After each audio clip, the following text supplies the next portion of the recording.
आज लोकांना असं वाटतं की मूर्ती म्हणजे परमेश्वर. आम्ही तरी कुठे म्हणतो मूर्ती परमेश्वर. मूर्ती हे प्रतीक आहे. मूर्ती हे प्रतीक आहे, कळलं की नाही. आणि प्रतीक आणि प्रत्यक्षता याच्यामध्ये जमीन आसमानचं अंतर आहे. मी नेहमी एक उदाहरण देतो की ज्ञानेश्वर महाराजांची मूर्ती आपण स्थापना करतो आपल्या उत्सवाच्या वेळेला. ज्ञानेश्वर पुण्यस्मरणाच्या वेळेला आपण ज्ञानेश्वर महाराजांच्या मूर्ती ठेवतो आणि त्यांच्या पुढे आपण चाललेलं असतं आपला कार्यक्रम. आता ती मूर्ती म्हणजे ज्ञानेश्वर महाराजांची प्रतीक आहे, कळलं की नाही. ती मूर्ती म्हणजे ज्ञानेश्वर नाही. तर ती मूर्ती पाहिल्यानंतर आपल्याला ज्ञानेश्वर आठवतात, त्यांचं चरित्र आठवतं, त्यांची ज्ञानेश्वरी आठवते, त्यांनी सांगितलेला बोध आठवतो. हे सगळं आपल्याला आठवतं. हे आठवण्यासाठी म्हणजे जागवण्यासाठी ती मूर्ती आहे.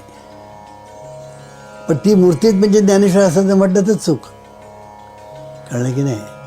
तसं परमेश्वराची आपण मूर्ती स्थापन करतो. कारण परमेश्वर कसा आहे, तो अजर आहे, तो अमर आहे, तो अखंड आहे, तो सर्वव्यापी आहे, तो सर्व शक्तिमान आहे, तो सर्वज्ञ आहे, तो आनंदघन आहे, तो ज्ञानमय आहे.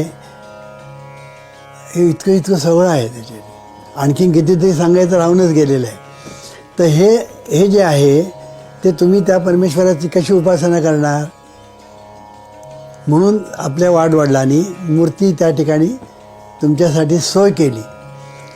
आज ती गैरसोय झाल्याची गोष्ट वेगळी, पण ती एक सोय आहे की त्याच्याकडे बघितल्यानंतर तुला आठवण झाली पाहिजे परमेश्वर कसा आहे, आनंदघन आहे. परमेश्वर कसा आहे, जाणीवरूप आहे. परमेश्वर कसा आहे, ज्ञानस्वरूप आहे. परमेश्वर कसा आहे, त्याच्या ठिकाणी विराट शक्ती आहे. परमेश्वर कसा आहे, त्याच्या ठिकाणी विराट सामर्थ्य आहे. तो कसा आहे, अनंत आहे. तो कसा आहे, सर्वव्यापी आहे. त्याचं वर्णन हे सगळं तुम्हाला आठवलं पाहिजे त्या मूर्तीकडे बघितल्यानं, तर तुमची मूर्तीपूजा खरी.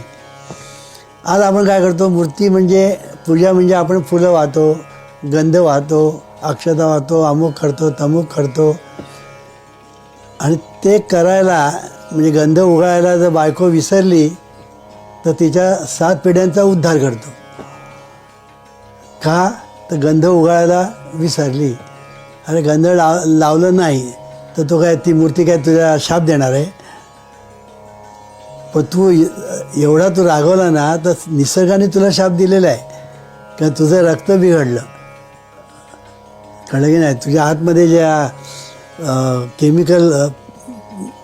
केमिकल ॲक्शन चाललेले असतात, प्रोसेसेस चाललेले असतात, त्याच्यामध्ये तू चिडलास की त्याच्यामध्ये अव्यवस्था निर्माण होते आणि तुला शाप देतो, कळलं की नाही. इथे शाप कोण दुसरा देतच नाही.